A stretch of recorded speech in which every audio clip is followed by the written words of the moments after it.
Sometimes war really makes you realize how low you have to set the bar to make sure you can stay in the fight, because if somebody wanted to willingly attempt even a fraction of the crap this plane has done, you'd be legally obligated to commit them to an asylum.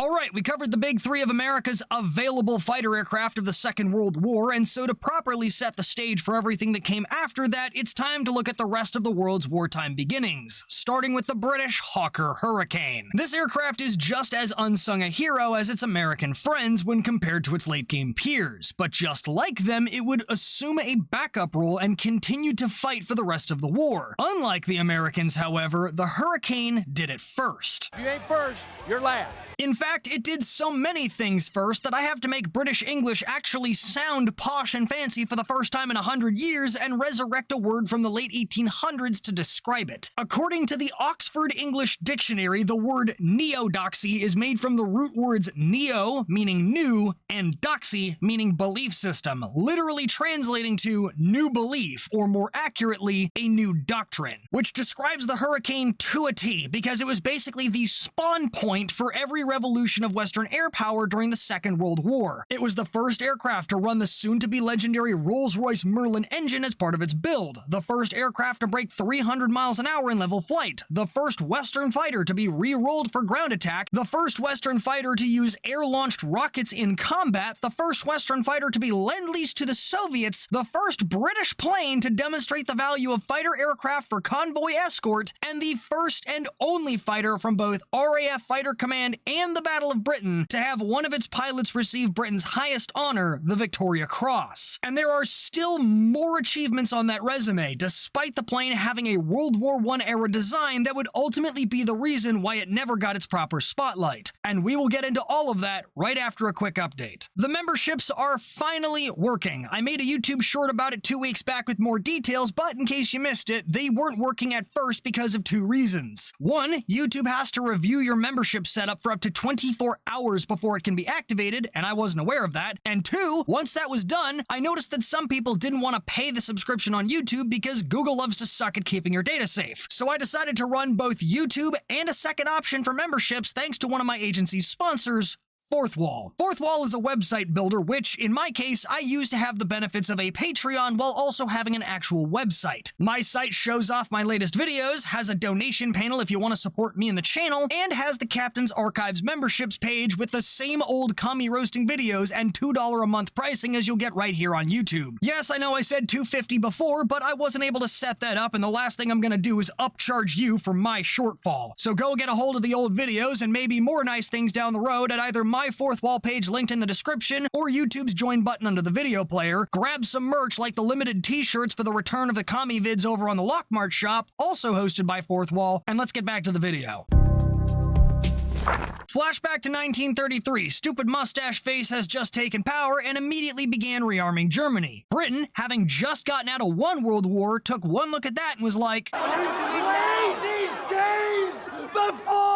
Recognizing this highly possible need to break out the old beatstick again, they started hunting around for a new fighter aircraft to modernize their mostly biplane Royal Air Force. Sidney Cam, the lead designer at Hawker Aircraft, took one look at that quest line and said, "Hold my tea," and started revising the company's old Fury biplane into a single-wing or monoplane variant. By May 1934, he'd made enough progress on his aircraft design that the Air Ministry drafted a specification labeled F534 for a monoplane aircraft with a speed of 300 miles or 480 knot miles an hour and suggesting a weapons load of 6 to 8 machine guns, which is a lot of machine guns compared to the previous 2 to 4 of past designs, but let's be honest, that bullet-to-air ratio won't invert itself, and planes may be made of tougher stuff now, but you still can't fly if there's no air to fly through. Cam continued his work, and by September 4th, 1934, he submitted a formal design to the Air Ministry. But that design wasn't the Fury. This aircraft featured 4 machine guns and the soon-to-be announced PV-12 engine built by Rolls-Royce. This liquid-cooled 12-cylinder engine, which was announced the following month, was already capable of producing 990 horsepower. If only someone on this team could handle all that beef. And likely due to its ability to turn any aircraft equipped with it into a piece of damn wizardry, this engine would later be renamed The Merlin. Yes, the Merlin gets a lot of attention in American aviation for its use in the P-51, but the Mustangs were only using the advanced later versions. This original version showed up as early as 1933, and the Fury wasn't built to be a wizard, so Sidney Cam had to throw those plans out the window to create a new plane capable of handling all that beef, the Hawker Interceptor monoplane. It's literally him, and that'll make a lot more sense in a few years. And that was what got submitted in September. The Air Ministry liked it so much that they formalized F-534 into requirement F-3634, and followed up by ordering a prototype on February 21st the next year. But then Hawker would get hit with the old political curveball in May 1935, when the British government realized exactly how much Germany had spiked their aircraft production. They realized if they didn't get more planes into service, even if they had the better ones, getting into a dogfight would still be like walking into a bar, punching the bartender, and then trying to 1v everyone the locals. So more planes it was, and that month, the Air Ministry elected to triple the number of frontline combat planes they had in service. And this decision chain reacted its way into the Hawker design team, because now this plane wasn't just going to have to be fast and furious, it was going to have to be available. With the Air Ministry now needing a metric ton of planes yesterday, they'd have to compress the timeline to production, and that meant gutting any R&D they could get away with. If it was risky, it would need more time, and they don't have that. So instead of testing out new ideas, like the new metal stressed skin design that treated the skin of the plane as a structural component to make the plane smaller and thus lighter and faster, they went with the tried and true structural designs of World War I, using steel tubes covered by a wooden frame, and then covered again with Irish linen, literally high quality bed sheets. Because when it gets out there, someone's going to sleep forever. Just kiss her dead, frozen lips and find out what a live wire she is. Using three materials like that was a much more logistically straining process, but it would get the plane onto the production line faster because those industries were already built and ready to go. The change in structure wouldn't be the last of the modifications though, because in July 1935, the Hurricane's prototype contract was amended. The Air Ministry had now chosen what gun they wanted for their aircraft. The main armaments. God damn it. Armaments. The recently obtained and license-built American Browning Colt 30 caliber or 7.62mm machine guns, which were rechambered for British .303 caliber or 7.7mm rounds. These were more reliable and lighter than the previous British Vickers machine guns, meaning they could be placed outboard in the wings and a pilot wouldn't have to worry as much about them jamming. And while the original design hadn't been built with the Brownings on board or in the wings, Sidney Cam had planned to use them from the start. The only reason he didn't stick him in the original design was because he just didn't have access to the specs. The intel's no good. Let's not make any waves, okay? They don't want to hear that back in Washington. But he got the specs, made the prototype, and then with all the prep work out of the way, the plane was up and flying by November 6, 1935, taking to the skies for the first time with an early Merlin C engine, which sported a single-speed, single-stage supercharger and 1,025 horsepower on takeoff. And the test pilot's first words to Sidney Cam when that plane landed were, "Another winner, I think," which he was right about, because after the unarmed prototype was handed over to the Air Ministry for testing on February 7th, 1936, well, there was a whole song for how that went. I'm about to rock you like a hurricane.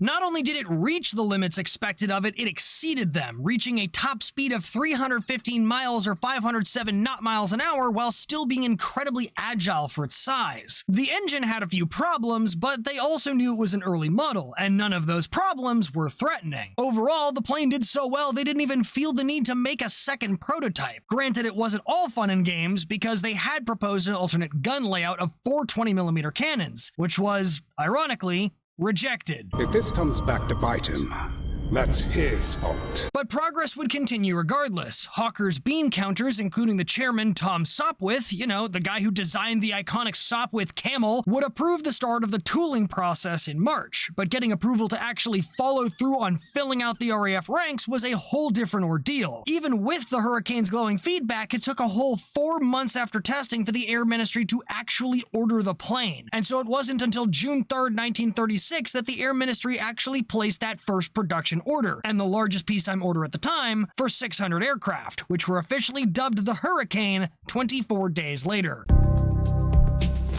But as with any new engine, the first aircraft to fit it became the lab rat for all its ups and downs, and teething out the Merlin into the Merlin II resulted in a nose job for the Hurricane and a delay in the assembly lines. As a result, the first production plane wouldn't get off the ground until October 12, 1937. 2 months later, on December 17th, it was finally in squadron service, and it would almost immediately pick up some serious notoriety. The Hurricane may have been the first plane to break 300 miles an hour during its first flight in 1936, but by the start of 1938, some people would start to believe it was the first plane to break 400 miles an hour. On February 10, 1938, No. 111 Squadron Leader John W. Gillen flew a Hurricane from Turnhouse, Scotland to Northolt, covering 327 miles or 526 knot miles in 48 minutes, thus averaging over 400 miles an hour for the flight. However, the British are known for trolling the enemy, so it should come as no surprise that the newspaper breaking the story conveniently left out the massive tailwind pushing the Hurricane the entire way.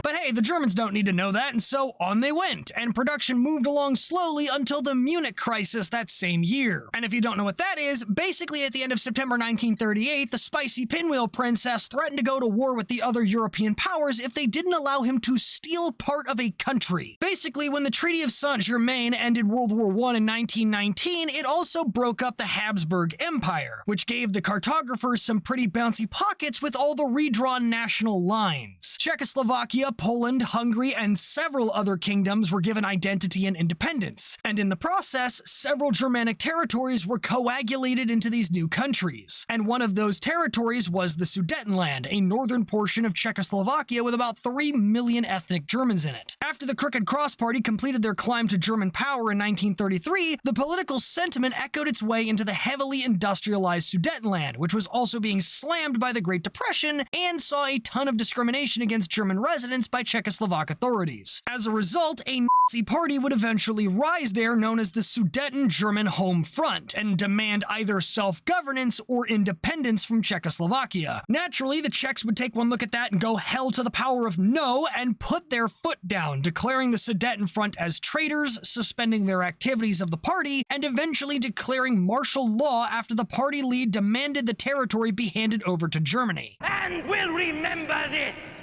as the last day of the Republic! And upon noticing this opportunity for more resources and human capital that even Stevie Wonder could see, Mustache Face naturally responded under the pretense of nationality and threatened war with Europe if they didn't hand it over. And the United Kingdom, now practicing their oh-so-wonderful policy of appeasement under Prime Minister Chamberlain, decided on October 1st to allow him to annex the Sudetenland. And while many of us in hindsight wish they would have started punching Germany in the face right then and there... This is crazy. You want me to hit you? That's right. What, like in the face? The UK simply didn't have the military might to win that war even if they started it. But ironically, that initial desire for peace bought the UK the time it needed to prepare its air force for war. With German ambitions now clearly on the rise, by the end of 1938, the British had increased their order from 600 Hurricanes to 1,000, and then to 1,500 after Germany took over Czechoslovakia's entirety the following year. And by the time the war became a world war on September 3rd, 1939, 500 Hurricane Mark I's were in service with 18 squadrons. After the first production aircraft, the remaining Hurricanes would swap from fabric-skinned wings to metal ones, because you'll never guess, the plane could dive fast enough to flutter and tear the fabric covering right off the wings. I need a napkin.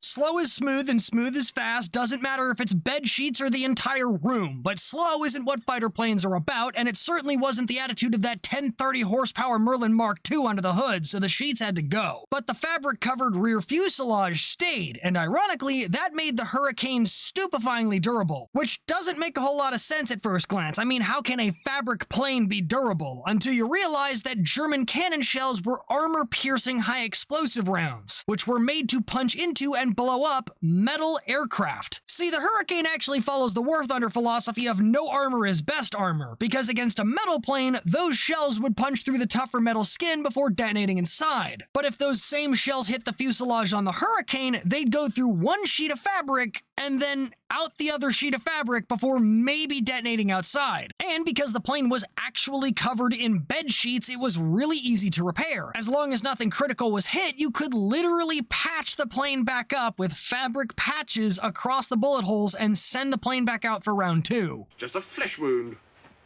But dogfighting isn't just about getting shot, it's about shooting back, and the new metal-covered wings would then house the 8303 Browning bullet-to-air ratio inverters and a total of 2,676 division devices. And it's a good thing the bullets were quick, because for a plane named after a windy force of nature, the Hurricane was arguably kinda slow. Not for the time, of course. I mean, a top speed of 320 miles or 550 knot miles an hour at 18,000 feet or 5,500 knot feet was way better than most of what America was packing. But the British would soon discover that their friendly neighborhood Spitfire was a faster solution to their German problems. The Hurricane did a lot better than the Spitfire at range, though, and it could boast a combat radius of 460 miles thanks to the thick wings housing a pair of 34.5-gallon or 131-liter tanks, and the 28-gallon or 106-liter gravity-fed fuselage tank, which was placed in front of the pilot. Done around the edges. It's alright, we're already ready for a cremation. We'll make it happen. Which meant that if it got lit on fire, which was a pretty strong case to get the hell out of Dodge, the fires coming up out of the tank would either turn the several hundred-mile-an-hour wind stream over the canopy into a blast furnace for a pilot trying to bail, or turn the entire plane into an oven and cook the pilot alive if they decided to stay in the seat. You were damned if you did, damned if you didn't, and even if you lived through it, severe burns were typically the price of survival. So the only real solution was to not get hit, which was luckily a very possible option if the pilot was alert enough. The Hurricane had a great turn rate, and it was easier to fly than the Spitty, at least after you got used to having to constantly maintain the untrimmable controls. Those maneuvers did have a limit, though, because the Merlin engine used a float carburetor. A float type had fewer parts than other kinds of carburetors and were thus cheaper and more reliable, but they also meant that in a harsh negative G maneuver, like a nosing down dive, the carburetor would flood and cause the engine to stall, giving any plane that used it a maneuvering blind spot in combat. And I mean any plane, because the flaw was never fixed throughout the engine's entire service life. Although its impact was limited, thanks to the help of a female British engineer and motorcycle racer, Beatrice Schilling. She created an insert for the fuel pipe built kinda like a ring washer, which basically choked the gas flow to the carburetor and bought the engine more maneuvering time before it flooded and stalled. And if you happen to clean out that fight and then find yourself in a cloud, you weren't out of luck, because the Hurricane was one of the first RAF aircraft to have what was called the blind flying panel. This was a standardized panel of 6 basic flight instruments used across multiple aircraft in the war, which a pilot could use, as the name suggests, to fly the plane even if you had no visibility, aka flying blind. I can't see shit out of this thing. And the hardest part of flying, aka landing, was easier in the Hurricane as well, because the wide landing gear base meant you could set it down harder than planes like the Spitfire and 109 without folding your legs like a piece of origami. Pilots also didn't have to worry about lowering the tailwheel, because Hawker actually made it fixed and non-retractable. Yes, this made the plane slower because it messed up the airflow, but it also improved the plane's ability to get out of a spin because of that messed up airflow. These Hurricane Mark 1s would be the British response to the start of World War II, by sending 19 squadrons to reinforce the next likely target, France. After the fall of Poland, there was an awkward silence across the Western Front for about 8 months while the Germans prepared their attack. But because there was so little happening, it was often referred to as the Sitzkrieg, aka the Sitting War or Phony War. The Hurricane wasn't completely stuck twiddling its thumbs, though, because the day before Halloween in 1939, less than 2 months after entering the war, the Hurricane would score its first kill against a photo recon variant of the Do-17 bomber. But the Sitzkrieg didn't last forever, and on May 10, 1939, the Germans would launch their Blitzkrieg attack through the Ardennes forest. Where the hell did they come from? The primary aerial offenders of the Battle of France were German frontline bombers like the Do-17, HE-111, and the brand new Ju-88, the infamous Stuka dive bombers, and the escorts, the Bf-110s. These twin-engine heavy fighters had the range to escort the bombers all the way to their targets, but like the name says, it is a heavy fighter, meaning it turns like a sack of wet bricks. So when the Hurricanes showed up, they would eat these planes alive and claim over 499 kills against them and their bombers. However, the Germans could claim some victories as well, as their records, assuming you trust them, were only able to confirm 299 kills and 65 damaged, and more than 25% of all 452 Hurricanes sent to defend France would be shot down, thanks to the British relying on the same tightly packed wedge formations from World War I. Being so close together meant that pilots couldn't just go straight from Category 1 to 5 if they got bounced and whirl on the enemy, giving any attacking Germans a few extra fractions of a second to shoot their shot and arrange a permanent British blind date with the ground. Yay, pain! And despite their successes, the Hurricanes still failed to stop the Blitzkrieg from taking France in June 1939. Naturally, this caused a ripple effect in time that would result in the creation of a bunch of memes about surrendering and a panic rush of RAF pilots abandoning their planes in a hurry to avoid being captured, some of which were denied to the enemy, some of which were not. And the ones the Germans did capture, they were not impressed with. They felt the plane was too clunky and outdated to keep up with their own technology, and so they felt no need to be concerned with the mere 66 planes that made it back to Britain of the more than 400 sent over. Big mistake. Because it would be the Hurricane, not the Spitfire, that would be the flying hero of the Battle of Britain. Only 66 Hurricanes made it back from France, but British production weren't nothing to sneeze at either, because by the start of the Battle of Britain the following month, the RAF had a total of 660 Hurricanes across 29 squadrons, most of which were Mark 1s, but some of which were the first of the Mark 2s, the Mark 2A. The prototype for these had only just flown on June 11th and entered service that month, and they were basically a Mark 1 with a new wing, a more streamlined prop spinner, and a 2-speed supercharger on the Merlin engine. But every improvement helped because these Hurricanes would face a much tougher fight than over France. Turns out the British weren't the only ones who noticed how easily the Bf-110s could be chewed through. The Germans had also noticed, and now they sent the newer and more deadly Bf-109Es. And the Italians also sent a few friends over to get some XP. But the Italians got eaten up like a good pasta dinner, and the Hurricanes could also beat the Bf-109s brought off its worst in a turn fight. But that matchup was far from a perfect one-sided slapdown because the Hurricane was a flying shed. It was so big compared to every other single-engine plane in the fight that even while using the same engine as the Spitfire, it was still slower to run and climb. This, combined with the tactical weaknesses of their ancient formations being even easier to exploit by the Bf-109's agility, How old are you? resulted in the Brits actually having to organize their approach to air combat. The Brits set up their fights so that wherever they could afford it, probably during Douglas Bader's big wing formations, the Hurricanes would go after bombers and the Spitfires after the fighters. And where they couldn't, they would instead adopt the Germans' Finger 4 formation, a 4-ship flight made of 2 pairs that we still use to this day. You know what they say, improvise, adapt, overcome, and these adaptations allowed the British to overcome the proposed German aircraft's lifespan. And sometimes Hurricane pilots would even weaponize plot armor to overcome the limitations of their own mortality, arguably the most notable among them being the flight of Flight Lieutenant J.B. Eric Nicholson from No. 249 Squadron. Nicholson was awarded the only Victoria Cross given to any pilot in RAF Fighter Command and in the Battle of Britain throughout the entire war for shooting down an enemy 109 after being shot down himself. On August 16, 1940, Nicholson was fighting a battle over Southampton when his aircraft took 4 20mm cannon rounds from a German aircraft, wounding him and hitting that infamous center gravity tank. And now I'm on fire!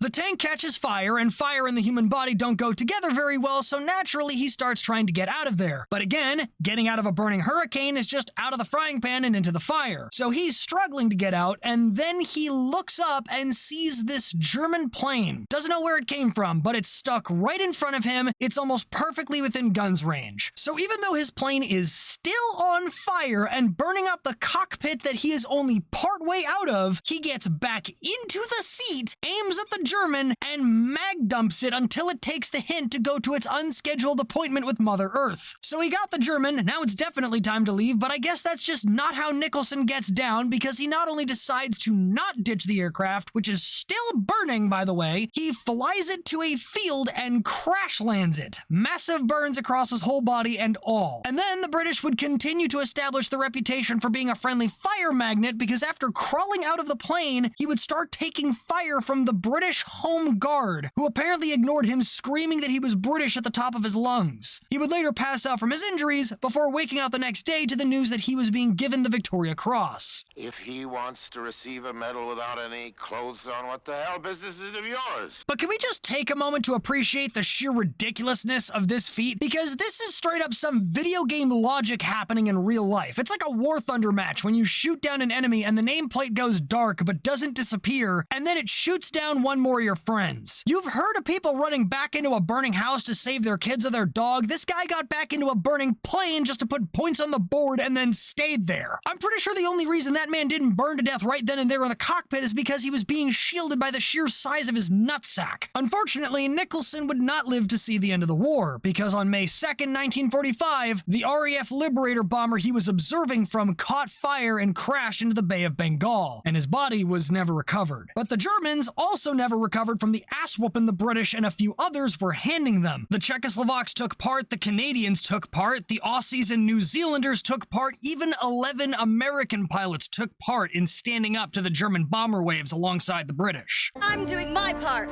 I'm doing my part. I'm doing my part.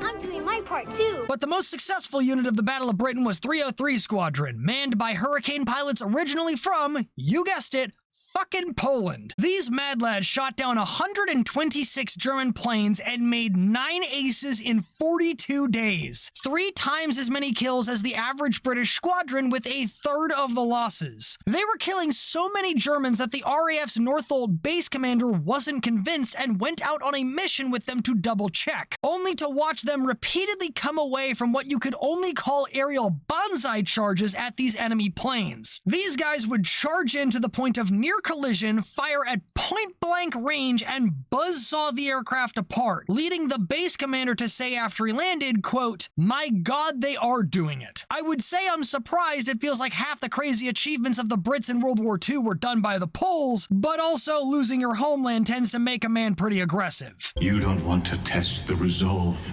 of a dead man. These exploits also earned them a lot of fame and recognition. Slowly, in some cases, because there was one instance where a Polish pilot crashed in Britain and was almost attacked and killed by the locals. And the only reason they stopped was because he yelled at them to, quote, off. To which the locals immediately responded, "Oh, he's one of ours." Like, clearly, only somebody on our team could look at an angry mob rushing them and have their first response to just casually cuss them out like it's nothing more than an inconvenience. Was any of that actually relevant to the hurricane? No. Did I think it was one of the funniest and most Polish things I've ever heard?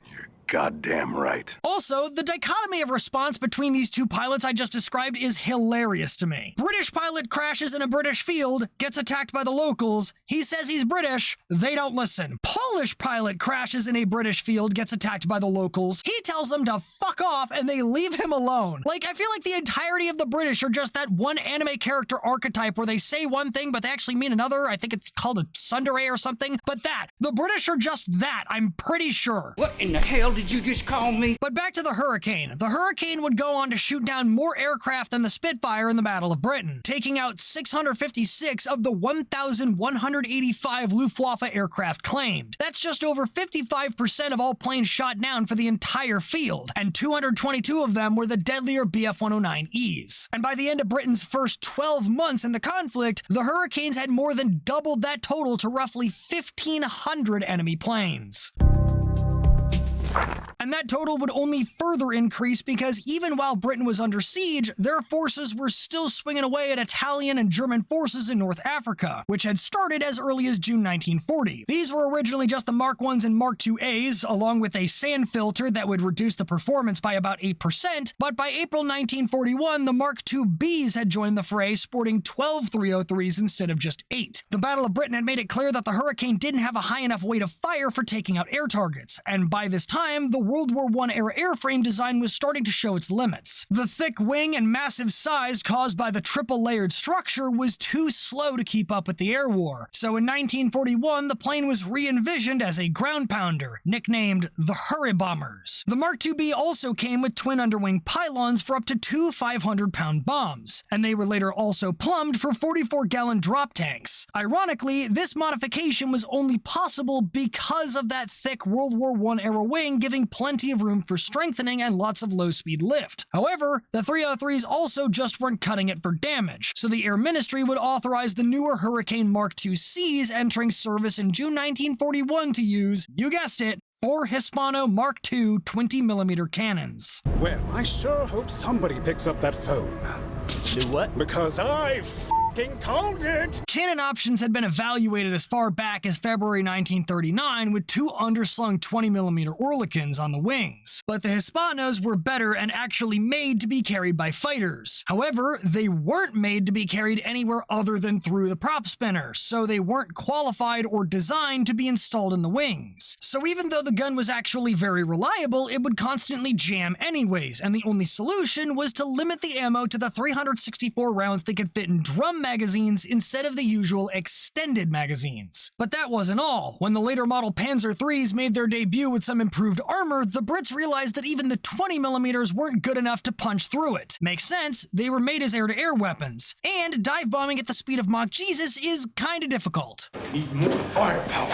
So on September 18, 1941, a modified and up-armored Hurricane Mark I would take off with only 2 303 machine guns, which acted as spotting rifles for a pair of underwing 40mm Vickers-S cannons with 15 rounds apiece. These would go into service as the Hurricane Mark IIDs, sometimes affectionately nicknamed the Tin Openers, and first saw combat at the Battle of Bir Hakeim in North Africa on June 6, 1942. And the way the British wielded these planes was absolutely terrifying. After testing them out on a captured enemy Panzer, the pilots of No. 6 Squadron realized the best way to attack a target in these aircraft was to fly a few feet off the ground and fire directly into the sides and back of the tank with the 40s. Stop. I said a few feet, not a few hundred, not a few thousand, a few feet off the ground. These guys realized the most effective way they could take out German armor with these 40mm guns was to pretend the desert had grass and cut it, because war don't give a damn about the environment. Oh, and by the way, this was with a pair of guns that most people would see and worry about giving the entire plane a case of muzzle flip. You got some balls, my friend. And these pilots would fly 319 anti-tank sorties from June 1942 to May 1943, with the confirmed destruction of 47 tanks, 5 armored cars, and 3 half-tracks, with 103 trucks and 23 other armored vehicles hit or disabled, by 1 squadron. Now, those numbers do kind of feel a little low overall to look at on paper though, and it was because the tactic was to come in from the direct side. So if the tanks were in a canyon or valley or anywhere that wasn't made of level ground, they were basically stuck hanging out overhead with nothing to do, and with only big guns equipped, they couldn't always do much else. And the losses also nullified the appearance of those numbers, with the squadron losing 40 of these Hurricanes in combat. Factor in accidents, and there was a total of 1 Hurricane lost for every tank they destroyed, with only 1 of those losses being due to air-to-air combat. I would like to give MVP of the game to Jello for sacrificing all of his aircraft, keyword all. Eventually, these aircraft would spec even further into the ground-pounding tree with a newer, tougher wing and a 1620 horsepower Merlin 24 or 27 engine. But after the 250th model built, they stopped calling them the Mark IIe, skipped the prototype Mark III that never happened, and just renamed them the Mark IVs. The 4s could carry underwing bombs, drop tanks, or cannons, and they were also the first Western Allied planes to use air-launched rockets in combat. And since this thing already continued to exist in spite of its obsolescence, the designers at Hawker decided to add the laws of nature to the spit list and let it mix and match armaments, meaning this thing could carry a bomb under one wing and a cannon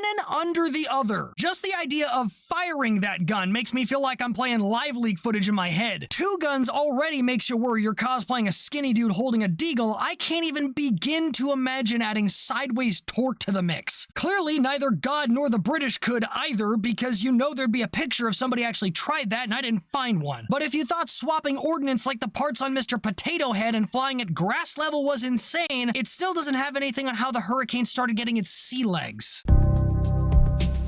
While Britain was waging its war on land, it also had to protect supply convoys overseas, and U-boats weren't the only threat. Maritime bomber patrols threatened shipping convoys before they could reach the safety of friendly ports, and while the escort carrier concept was being developed for this, it wasn't ready yet. So Britain did the last thing anybody wants to see you do and improvised the Catapult Aircraft Merchant or CAM ships. And it was almost exactly what it sounded like. They would take a Hawker Hurricane, strap it to a Scout seaplane catapult, and rocket launch it off the deck of a merchant ship if the convoy needed fighter cover. And the mission profile for these Sea Hurricane Mark 1As, or Hurricats as they sometimes called them, was absolutely ridiculous, because these planes' sole mission in life was to go up on a potentially one-way trip to scare off or knock down incoming bombers. And even if they came back alive, these are merchant ships with catapult launchers. There's no flat top, there's nowhere to land if they come back. What do I do when I land back on the boat? I just laughed in his face. Their only option was to either crash land in the water near or bail out over the convoy, if they could find it, and hope to God somebody saw them so they could come pick them up.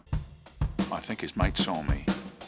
Yes, he did. And to be clear, landing in the water isn't like landing on the ground. Water doesn't like to compress when impacted at high speeds, meaning it will compress you instead. A crash landing in the water stops you like a brick wall and you can easily break bones, so the next best option was to bail out low to the water instead, while probably going about 100 miles an hour. Most pilots would actually choose to stay in there until they hit the water, and when they did that, the aircraft wouldn't float for the whole 1.7 seconds Hawker said it could. Usually it wouldn't even stay above the water for a whole single second, basically turning every single bailout attempt into an Olympic Houdini speed run. But if these planes were terrifying to the pilots who flew them, they were definitely even scarier to the planes that they went up against. These Hurricanes didn't have to leave a lot of fuel for a return trip, because the ships will just come pick them up after they ditch in the water, meaning they get to save everything they have for giving whatever poor sap got their attention their undivided attention. It probably has to be one of the most genuinely terrifying things to know that somebody is coming for you, going to fight you like a wounded beast, and isn't going to leave you alone until you're in the water with them. Especially when you realize these pilots were volunteer only. Every pilot in those planes chose to be the guaranteed death certificate to whatever poor German dipshit flew across their path. When you effectively volunteer to become the guidance system for a one-way you mission, that isn't dedication, that's committed, as in should be committed to an insane asylum. I'm half convinced this was one giant idea to solve the mid-flight ditching on fire issue. You don't have to ditch a burning plane if you're not planning on ditching in the first place. And if things did get too hot, you could always take a dip in the giant planetary puddle downstairs. I was wrong. You're not greedy. You're batshit insane! And despite the level of crazy required to go out on a mission with these odds, only one pilot died when he hit the aircraft's tail after bailing out, and he still got 2 kills out of that fight. Granted, that's still a 12% loss rate because there were only 8 ditching attempts made and only 9 Hurricat combat launches ever. But that lack of practice probably wasn't because the program was unsuccessful, it was because the first CAM ship escort mission took place on May 28, 1941, less than 2 months before the Fleet Air Arm sent HMS Audacity out with her fleet of martlets to perform the first escort carrier sortie in July. In fact, those Hurricats racked up a fantastic kill total, scoring 9 kills between those 9 launches against 4 FW-200 Condor bombers, 4 Heinkel HE-111s, and 1 Junkers Ju-88. And that was on top of 1 more bomber critically damaged and 3 more chased away, which in the case of convoy defense is still mission successful, giving these sorties a success rate ratio greater than 1. AKA, not only did those absolute madmen go out on some of the most dangerous missions ever, they repeatedly won and almost always came home regardless. But the glory of that craziness wouldn't last forever, and the mission set would come to an end on September 7, 1943, when the last remaining cam ship unit from the 35 ships converted was disbanded. But the Hurricane's naval service wasn't ending because it was only just beginning. Now that the jerry-rigged ships were being traded for their intended replacements, the Hurricanes could follow suit with proper naval conversions to Sea Hurricane Mark 1Bs. That meant the usual batch of changes you strap onto a land-based fighter, like strengthened back fuselage ends and tailhooks, and of course the usual decrease in performance from all the extra pounds, forcing the already slower Hurricane to now settle for a top speed of roughly only 300 miles an hour. The process of adding sea legs wasn't always straightforward either, because several Mark 1s received the newer cannons and a Merlin III engine in the conversion process. This resulted in the creation of Sea Hurricane Mark 1Cs, a designation that would only get more confusing after 81 Hurricane Mark 2Cs were converted to Sea Hurricane Mark 2Cs in mid-1942. Notably, the test pilot for the Sea Hurricane's first carrier tests was Eric Winkle Brown, a Royal Navy test pilot who would go on to hold the world record for the highest career total of carrier takeoffs and landings, and is definitely a story for another time because he somehow has over 100 more landings than he does takeoffs. How is that even possible? The Sea Hurricane would start joining British carrier decks in mid-1941, but their service only lasted 2 years because, as time has proven again and again, a naval conversion of a land-based fighter is never good enough. The later models of the Martlets, aka the TIFIed F4F Wildcats that they were meant to replace, and the earliest models of Corsairs that soon came online all had folding wings, which meant the Brits could fit more of them to any given carrier, and especially on escort carriers, which was the primary point of that conversion in the first place. They also had roughly half the overall loiter time of their American pals, meaning that even after the Sea Hurricanes entered service, they would still be stuck topside on alert duty while the Martlets would continue to go out and do all the heavy lifting, just to make sure the carrier spent the least amount of time sailing in that straight line that U-boats loved. You are targeted. However, at the time of your transmission, I had already fired 2 torpedoes. What? So in the end, the Sea Hurricanes would start being withdrawn in 1943, right as the last of the 1,200 airframes converted were delivered. And this is about where the story of the Hurricane would begin to wind down, but not before going on one of World War II's biggest world tours. The Hurricane would rack up one heck of a global service record because the Czechs and the Poles weren't the only pilots to put on the Flying Storms. Australia and New Zealand used them in the Pacific, and Canada didn't just fly the Hurricanes in the Battle of Britain, they built some of their own. These Canadian Hurricanes would fall under the Mark 10, Mark 11, and Mark 12 configurations, though the differences between them were all under the hood. More American pilots would also fly the Hurricane both before and after America entered the war. These Eagle squadrons, of which there were actually 3, flew from February 5th, 1941 to September 29th, 1942. And after being assimilated into the 4th Fighter Group, this unit would become known as the Debden's Eagles and go on to be the highest scoring fighter group in the European theater, with over 1,000 confirmed kills on enemy aircraft, both airborne and grounded, only challenged by the P-47s and pilots of the 56th Fighter Group, Zemke's Wolfpack, with over 900 kills to their credit. Save some corn for the rest of us, man. The Soviets also got their hands on the Hurricane starting in September 1941, but they were far less pleased. The 303 machine guns tended to be useless in Soviet hands, which was probably a compound effect of the low weight of fire and the Soviet tendency to basically kiss the enemy's ass before pulling the trigger, which left that weight of fire no time to build up. After the Germans dropped a letter on one of their air bases mockingly asking the Soviets to not scratch their aircraft's paint with their 30 cals, and probably the usual Lend-Lease parts shortages, a lot of units had enough of that and started stealing other Soviet guns to replace them. The most common modification was ripping out either half or all of the Brownings in exchange for Soviet 20mm and 12.7mm guns, 2 of each, which ironically gave this hated aircraft the unique distinction of having the highest weight of fire on a single-engine plane of any Soviet or German aircraft at the time.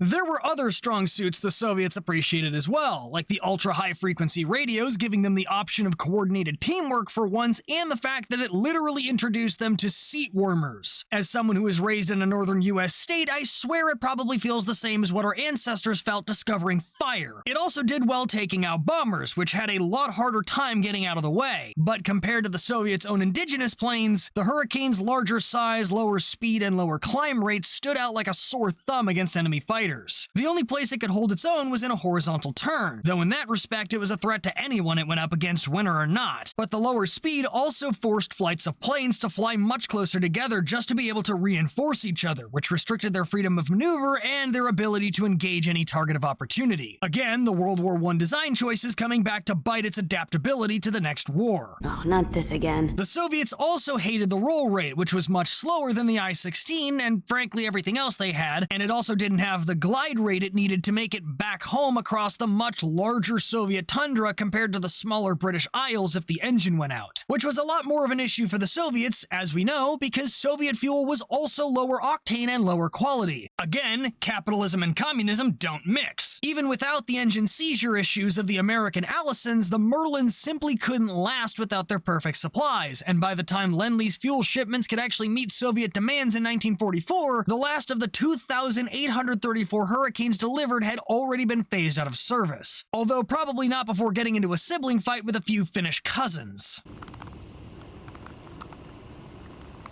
The Hurricanes would see limited combat in defense of Malta and in the Pacific, but by 1943 the British elected to withdraw the Hurricanes from frontline service. Sure, its performance was being outpaced, but it was the production of that outpaced design that really killed it. The 3 layers of metal, wood, and fabric used to build the structure were incredibly labor-intensive to build because you needed 3 different skill sets and thus 3 different labor pools just to finish the factory line. We did it, Hans!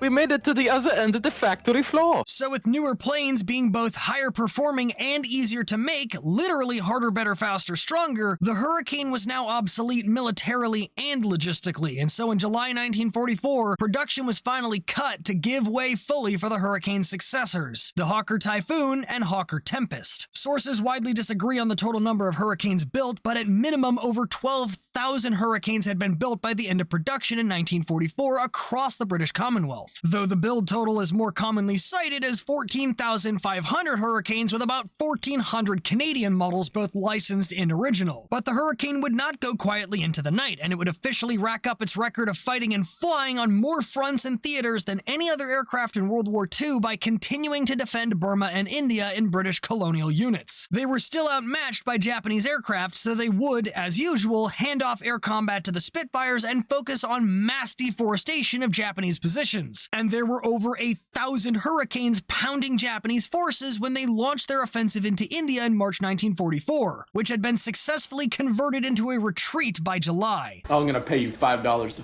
off. After the end of the war, small numbers of Hurricanes were exported to other nations like Belgium, Yugoslavia, Romania, and Turkey, and the Portuguese got some as a reward for cooperating with the Allies in the late game of World War II. But they were a prop plane in the new jet age, so of course they didn't last much longer. The RAF finished retiring their Hurricanes on January 15, 1947, but the last of those aircraft stubbornly soldiered on in Portuguese hands until 1954. And that ends the story of arguably the first unsung aerial hero of the Second World War and the Neodoxy of damn near every use of Western Allied air power invented during the conflict. And just like any storm, it left nothing but a proper amount of destruction in its wake. Thank you for watching. Don't forget to check out my 4th wall and grab the limited Veteran of the Great Communist Video Purge t-shirts and other merch at the links in the description. And if you want to watch my Twitch streams but can't catch them live, go check out my VOD channel linked up in the corner there. And as always, if you like what you saw, please consider checking out some of my other videos. You might like what you find. Until next time, dismissed.